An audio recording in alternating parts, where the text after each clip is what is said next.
Kia ora and welcome along to Saint Augustine's this Sunday morning. It's great to have you joining us, whether you're sitting at home in front of your TV, maybe you're in your PJs, maybe you're still in bed, in which case I'm very jealous. Maybe you're out and about, maybe you're the other side of the world. Wherever you are, whoever you're with, whatever you're doing, thank you for joining us for our Sunday morning service. It's great to have you with us. My name is Mary and I'm one of the leaders at Saint Augustine's. We are a church community in the heart of Auckland City, and as a community we seek to be practicing the Jesus way together for the good of Auckland City. We want to extend a warm welcome to you all, no matter what your beliefs or your background. Everyone is invited to join us. If you are joining us for the first time, please do get in touch with us. Check out our social media pages on Facebook or Instagram, or connect with us via our website, which is www.saintaugustines.org. We'd love to get in touch with you remotely until we can hopefully one day meet you in person. If you are new to us, I just thought I'd fill you in with what we've been up to remotely via our social media pages. Every Sunday to Monday at 9:30 on our Facebook page, we have been doing good night prayers. This is an opportunity to kind of close the day together, to light a candle, to reflect on God. It's been a real highlight of my week when I've absolutely loved hosting them. On Friday, although it's supposed to be kind of like calming us down for bed, I was so pumped afterwards I couldn't actually go to sleep for ages. But it's been absolutely great to be joining together. On Wednesday, we have our Worship Wednesdays, and part of our Good Night Prayer, Andy serenades us with his beautiful songs and worship songs. Another way to be connecting with God. And also on Worship Wednesdays, we've also been having 7 songs where we've been uploading a 7-song playlist onto our Spotify page. So please do search this out on Spotify as well to find that. In the morning on our Facebook and our Instagram pages, we've been having a morning prayer, which is just a short and sweet 1-sentence prayer. I've absolutely loved kind of just waking up and seeing that in the morning, a quick prayer to start our day with. And of course, we have our Friday happy hour on Friday from, I think it's 5 to 6. Where Matt hosts just a get together on Zoom. There's no agenda, it's just to hang out, grab your favourite drink, join and say hello. I know some people have been dressing up for Fancy Fridays. Matt and Zara have especially been doing an awesome job with that. So if you want to get in touch and connect with people, please do get in touch with Matt. He'd love to hear from you. And of course, last but not least, our wonderful prayer team made up of trusted people from our congregation are always at hand to be praying for anything that you have, large, small, whatever it is. It's totally confidential. So if you have a request, please do email prayerline@saintaugustines.org, and we would love to pray for you. I hope all our regular whānau are doing well. We miss you as always. We love you. I've absolutely loved it. When we do these live things and seeing all your comments come up and just kind of having that opportunity to say hi. Can't wait till we can actually meet together in person and connect in that way whenever that will be. I hope you've had a good week and staying well, that you're surviving. We talked, Andy talked on Wednesday and I talked on Friday about, this is kind of a marathon and we're coming along to the last, hopefully the last few hurdles. And I was saying on Friday how, when you get the last people in the marathon, when they're up to the end bit, that people call out their names and then it's just that extra boost. And I really felt on Friday, my good night prayer, if you want to listen, was all about encouragement. And I really feel that still stands today, that as we kind of go into this last bit that can be a lot harder, I feel like God just wants to encourage us, to remind us that He is for us, not against us, that He is with us in these hard times, that He is going to be riding out that storm, that He promises to send that rainbow of hope, and that maybe for some of us we don't know what the new future looks like, but I just felt God saying to encourage you all that He is with you. He's not forgotten you, and it can feel hard, but He just wants to remind you of His love for us and for you. And I just feel like this is an opportunity to really encourage each other. For if you know people that are particularly finding it hard, send them a text, send them a phone call. And just for us to really try and find the beauty in the small things, to pick up those things of positivity and to hold on to them, to see glimmers of hope that maybe we wouldn't otherwise find, and just to really focus on that good stuff. So I just want to encourage you with that. And just stay in touch with each other. And of course, as a staff team, we are still available. So please do get in touch with us if you'd like to. Now, I'm sure that obviously for a lot of us this week, a highlight was that on the Saint Augustine's community page was seeing the Housesteads TikTok video. Now, there's some of you that are probably going, who on earth are the Housesteads? And others going, what on earth is TikTok? Don't worry, I will fill you in on both. So, the Housesteads, our very own Dr. Phil, who runs our pastoral care, and his lovely wife Angelica, who does a lot for our church and speaks and is very gifted. She's my spiritual director. She's amazing. And also their wonderful daughter Amy have been posting TikTok videos. Now, what is TikTok? TikTok is kind of like the new social media. It's the new hip thing to be. See you later, Instagram and Facebook. TikTok is where it's at. It's basically people posting small, short dance videos or just funny sketches and all sorts. And the Housesteads have posted a few little dance clips, and amongst others. And one of their posts has had over 520,000 views, guys. That is a lot, and counting. And I mean, we all know the Housesteads have got many, many talents between them. But who knew that this was another one to add to the long list? So if you need a bit of cheering up and a bit of joy in your life, head to our St. Augustine's community page to have a look. Or if you're already on TikTok, check out _Amy, AIMEE, Housestead, and you will find just amazing things before your eyes. Really great. And so kids, you probably know about TikTok. You're probably like, I know what she's talking about. But I hope you've had a good week as well. You've probably been remotely back to school. And that looks different for each of you, depending on how old you are in life and whatnot. In our house, Jude now has an iPad from school, which has just been the highlight of his week. And even today, we had to stop him playing maths and reading and writing games. It's such a novelty. He feels like he's playing games. He's going to get a shock when lockdown finishes and see you later, iPad. But he's been loving that. But for some of you, maybe the older ones, it can be a bit overwhelming doing this kind of new thing. But I hope you're doing all right. And remember, you will be back at school soon eventually, so don't get too stressed out about it.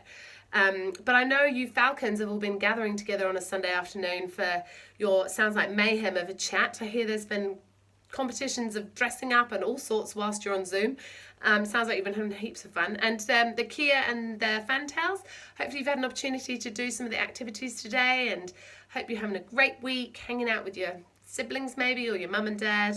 But we love having you with us on a Sunday, so hello to all of you as well. Please do send in any activities that you've been doing, any pictures. We'd love to see them all. Now in a moment, Newt is going to be speaking to us, and then Andy will be closing the service. Newt is our leader at St. Augustine's, who leads us amongst hiding away in his office trying to write his PhD. So we're very grateful that he is speaking to us today. He's going to be speaking, kicking off a mini-series on Sabbath, and which is a central practice for Jesus. Jesus every week took part in Sabbath, and he'll be looking at the theology behind his practice and why it's still central for us today.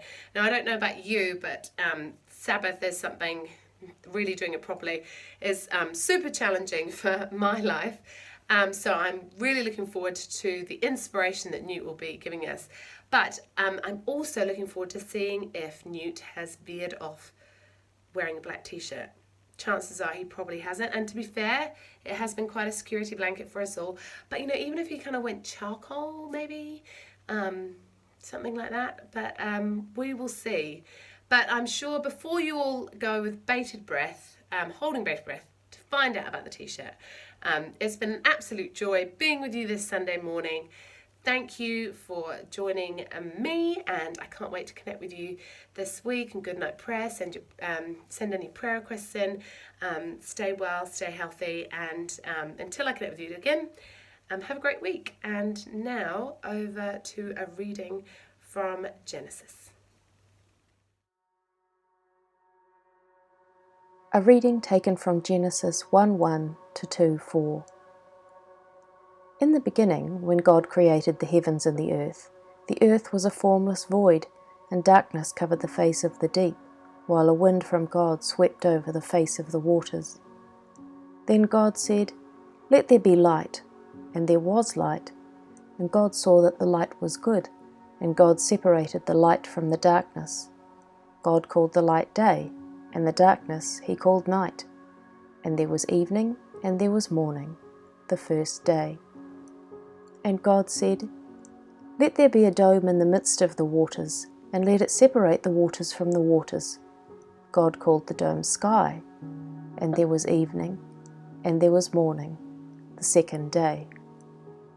And God said, "Let the waters under the sky be gathered together into one place, and let the dry land appear." God called the dry land earth, and the waters that were gathered together he called seas. And there was evening, and there was morning, the third day. And God said, "Let there be lights in the dome of the sky to separate the day from the night, and let them be for signs and for seasons and for days and years, and let them be lights in the dome of the sky to give light upon the earth." And there was evening, and there was morning, the fourth day. And God said, "Let the waters bring forth swarms of living creatures." God blessed them, saying, "Be fruitful and multiply, and fill the waters in the seas, and let birds multiply on the earth." And there was evening, and there was morning, the fifth day. Then God said, "Let us make humankind in our image, according to our likeness, and let them have dominion upon the earth." God blessed them, and God said to them, "Be fruitful and multiply, and fill the earth." God saw everything that he had made, and indeed it was very good. And there was evening, and there was morning, the sixth day. Thus the heavens and the earth were finished, and on the seventh day God finished the work that he had done, and he rested on the seventh day from all the work that he had done. So God blessed the seventh day and hallowed it, because on it God rested from all the work that he had done in creation.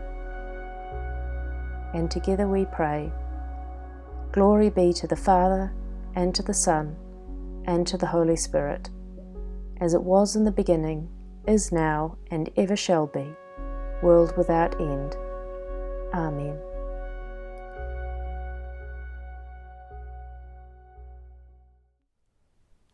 Hello St Augustines, and to everyone else who's joined us online.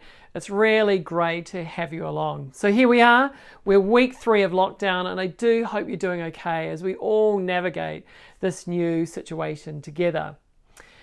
Whether we're in lockdown or not, fundamental to who we are at St Augustine's is that we are centering our lives around learning to practice the way of Jesus. And like learning the piano or learning taekwondo or learning to play golf or just about anything, learning to follow Jesus and have our lives shaped by his life involves 3 key elements. It involves teaching, it involves practice, and it involves community, as we all learn to be with Jesus, to become like Jesus, and then do the things that Jesus did. If he were your age, your gender, had your strength, finder strengths, your Enneagram number, or was in your lockdown situation. And, of course, we're all still trying to figure out, hey, how do we do community beyond this bubble? I think we can still keep together the idea of teaching and practice. And this week, we're beginning a mini-series on one of the central features of Jesus' life, which was every week, Jesus would keep Sabbath, which in Hebrew is the word Shabbat. To Shabbat quite simply means to stop, which doesn't mean you do nothing, but it's about stopping from the activity of work, be that your job or be that housework, or the combination of both of those things, which has kind of taken on new meaning for most of us over the last 3 weeks. But to Shabbat is to stop so that you can rest. It's so that you can rest and enjoy God. It's a stopping to enjoy creation. It's a stopping to enjoy people and allow your body to recreate and to recreate. And so over the next 3 Sundays, our good friend Spanky from Christchurch and Andy, who's on our staff team, and myself, we're going to be exploring what it might mean to practice Sabbath. Now, I have to say right at the outset, I am no Sabbath keeping ninja. There have been times in my life where I have practiced this more consistently than in other times. But when I do practice Sabbath, one of the things I love to do is I love to take the time for a really long run. I love being outside. I love the rhythm of running. And I love the space really that a long run can bring, so I can get my thoughts processed out. And I find it a wonderful way really to connect with God and to hear from God. However, a few years back, I suffered this really bad high ankle injury from playing basketball, and I was unable to run for over 6 weeks, and it was awful. And to make matters worse, and trying to get back into running again, I kept injuring my calf muscle, and for about 6 months, I hit this really awful cycle of running and then injuring my calf muscle, and then I'd have a couple of weeks off, and then I'd head back out for a run and maybe get 2 or 3 runs in, and then I'd injure my calf muscle again. And so I went back to my physio, and he basically said 2 things. Firstly, he said, I was always too short, but now I'm too old, so I should have given up the fantasy of basketball a long time ago. The second thing he said was actually kind of more helpful. He had a look at my running style. And when he looked at my running style, he noticed that my cadence or my running stride was too slow, and therefore I was overstriding, which was the source of my calf muscle injuries. The solution was that I was to run with a metronome, which I do. It's an app on my phone, and it's set to 180 beats a minute. And this is the body's, well, pretty much the body's most efficient running cycle. And the theory is that when you run in step with this natural rhythm, all the elements involved in running, they work together in harmony, and therefore you have less injuries. But outside of that rhythm, while you can get away with that for a while, you will inevitably get injured because you are fighting against the way that you are designed. You're working outside the rhythms hardwired into our createdness. And I say all of this because on a much, much larger scale, this is what lies behind the weekly practice of Sabbath. That there's this rhythm, there's this pattern, or there's this cycle that is part of the very fabric of creation. And as creatures who are part of creation, when we live and are shaped by these rhythms, we are living in sync with the way we are created, and we become more alive. But when we don't, we begin to lose our ability to function the way that we were created to. And therefore, we become less alive. And this, in fact, is one of the central points that the Bible is trying to make on the very first page of the creation account in the book of Genesis.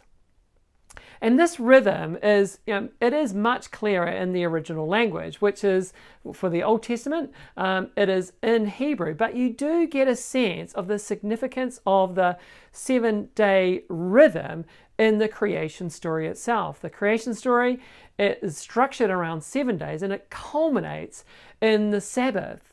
But in Hebrew, the significance of the 7 days is actually also found in the very first sentence.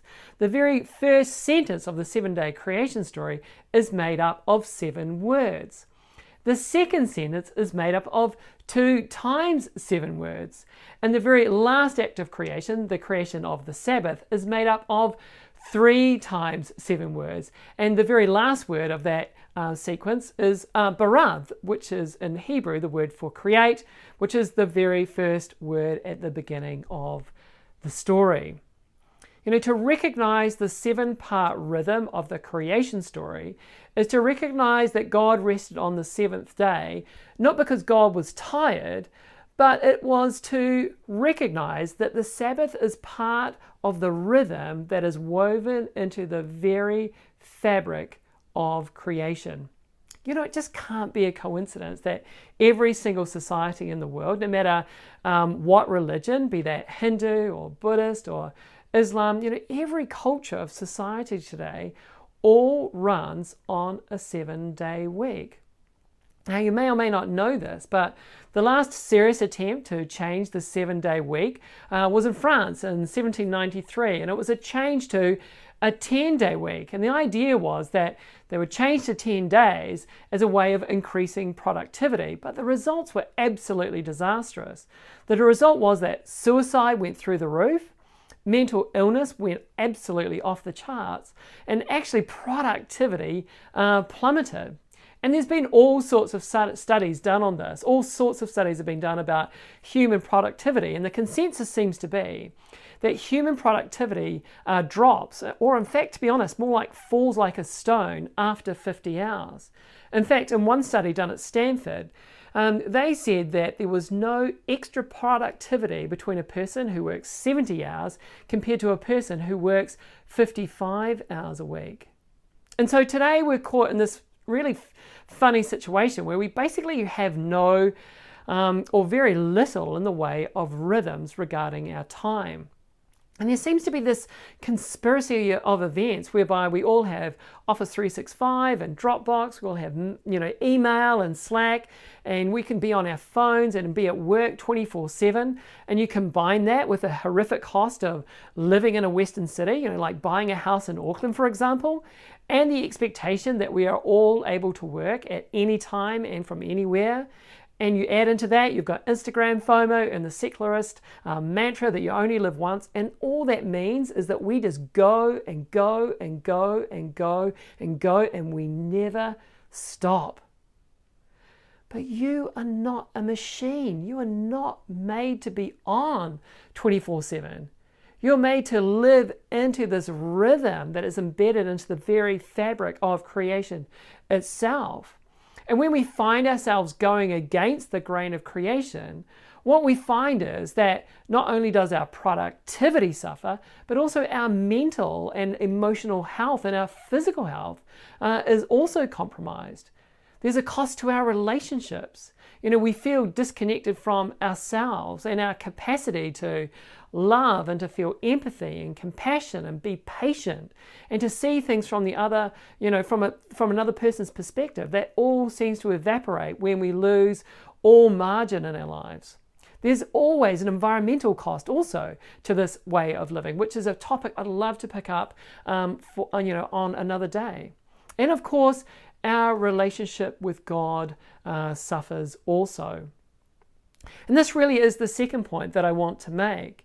One of the reasons why we just cannot go and go and go and maintain the integrity of our soul and our relationship with God is not only because this works against the natural rhythm hardwired into the fabric of creation, but it's also because primarily, God is found in time rather than in space.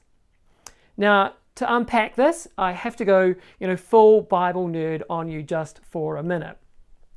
There's this word that may have caught in your ear during the reading, and that is because it really hasn't been used since Shakespeare. And it comes in the very last line where it says, "So God blessed the seventh day and hallowed it, because on it God rested from all the work he had done in creation." And that word hallowed quite simply means to make something holy or to set something aside. But that would have sounded quite shocking for the first ancient Near Eastern hearers, that God would make a day holy. That doesn't make any sense. In the ancient world, you would meet a deity on a holy mountain or in a holy building or at a holy shrine or in a holy city. A God would be found in a particular holy space. But part of the point of the Genesis story, part of the point that the Genesis story is trying to make, is that the whole of the cosmos is God's temple. So we don't actually have to go anywhere, but rather we meet God in time. And so God blesses time and makes time holy. And this emphasis on meeting God in time rather than space is reflected in the worship practice of evening and morning prayer, which reflects the 7-day or the 7 days of morning and evening, that rhythm that's founded in the creation story. And then you have the yearly festivals, which in Leviticus 23, you guessed it, of course there are 7 of those. And of course then there is the weekly rhythm of Sabbath. Every 7th day, time is set aside to enjoy life, not as a hard-won battle, but as a sheer gift from the one who created it. Daily, weekly, yearly patterns of worship and the way that they are connected to the rhythm of the creation story all try to make the point, I should say, that time is the space in which we meet God. Speaking about Sabbath, the famous Rabbi Abraham Heschel said, Sabbath is a cathedral in time. Sabbath is this beautiful space that is sanctified. It's the sanctified time created for us to rest and to enjoy God in. And so what that means is that you don't have to actually hop on a plane when you could hop on a plane. Remember those days? Well, we don't actually have to hop on a plane or go to St. Paul's Cathedral in London or go to St. Peter's in Rome or go to the Temple Mount in Jerusalem to experience God. All you need to do is to stop, to Shabbat, to Sabbath. God is found less in space and more in time. And yes, in this moment and in the presence of this moment, but above all, if you want to experience God, you have to enter His day, which is both holy and blessed.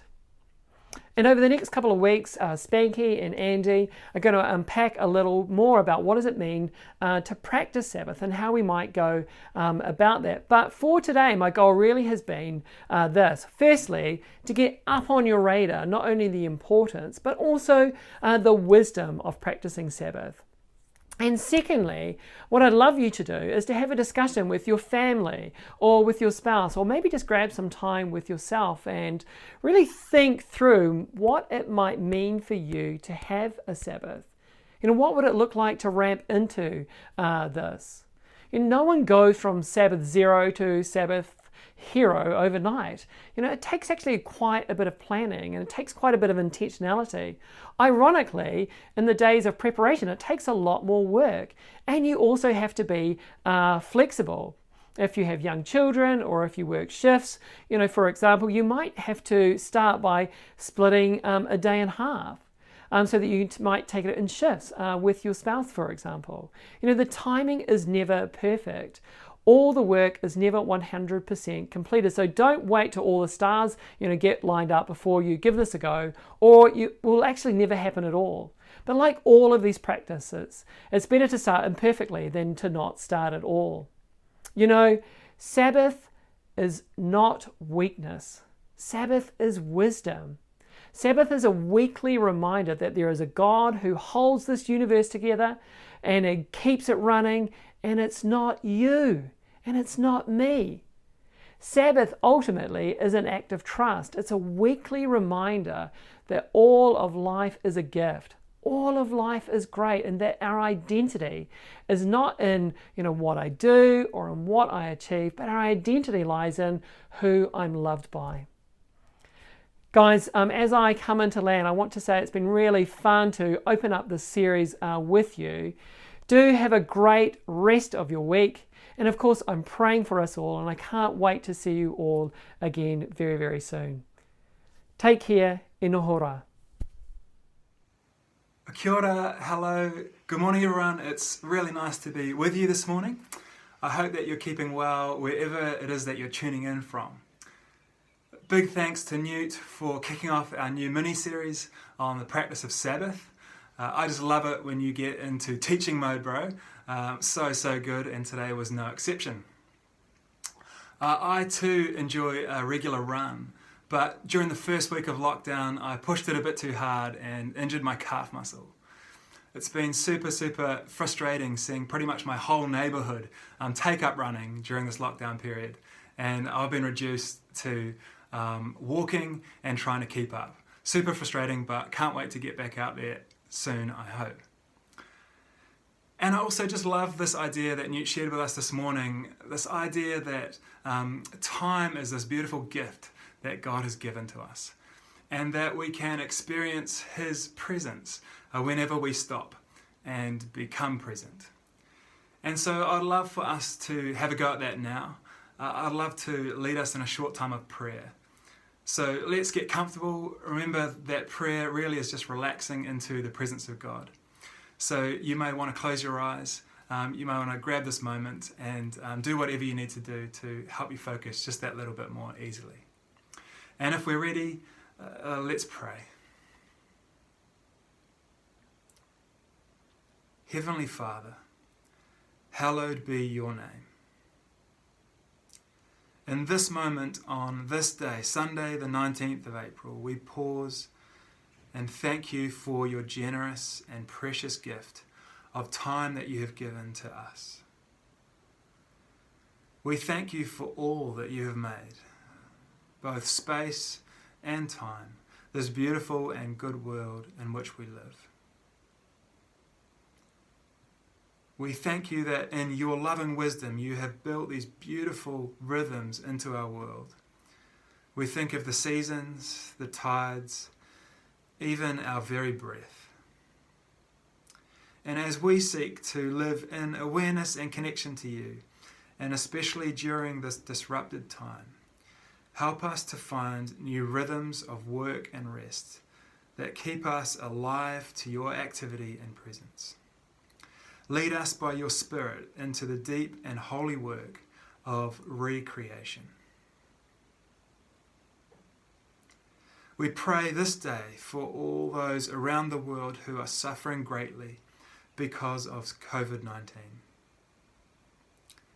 Father, you know each one of your children by name. Be with each one in their suffering and bring your comfort, healing, and peaceful presence. We bring before you all those working tirelessly in our country and around the world, in frontline and essential service. May they too know the blessing of your presence as they serve their fellow brothers and sisters. O God, make speed and save us from this awful global pandemic. O Lord, make haste and help us find a vaccine and effective treatments. And Father, in this season of lockdown and all the disruption that comes with, we pause and in the quiet we remember and hold before you those we know around the city and around the world who need to know your peace and loving presence today.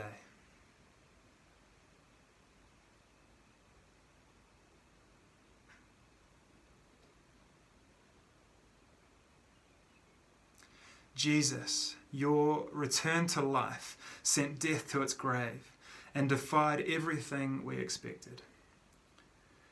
As we live into this new season of Easter, 50 days of remembering and learning to participate in your resurrection life, we ask you liberate our expectations of what you can do. Make us your everyday Easter people, Lord, for the righting of your world and the filling of all hearts with resurrection hope. And may Jesus, who rose from death to bring life to the world, bring life to you today. May courage fill your heart as you are reminded of the depth of his great love for you. And may the blessing of God, the giver of life, be with you always. Amen. Well, folks, I think that's nearly us for the day. It's been so great to spend this morning with you. Thank you for tuning in. Maybe it's your first time along. We love having new people come and hang out. Do feel free to shoot us a message on social media. We'd love the chance to get to know you. We're going to be going live tonight at 9:30 p.m. on Facebook for Goodnight Prayer. Love to have any and all of you along for that. And of course, don't forget Newt's big question to us as a community at this point. What does it look like for us to be practicing Sabbath in this moment. Maybe that's a conversation that you need to have with the people that you live with or the person that you live with. Maybe that's some deeper thinking that you need to do to grapple with that. Next week we have our great mate, the Reverend Spanky Moore, joining us. He's going to be delivering part 2 in our little mini-series on Sabbath. But until then, from all of us at St Augustine's, we miss you, we love you, we can't wait to gather again soon. But to you and your whānau, grace and peace.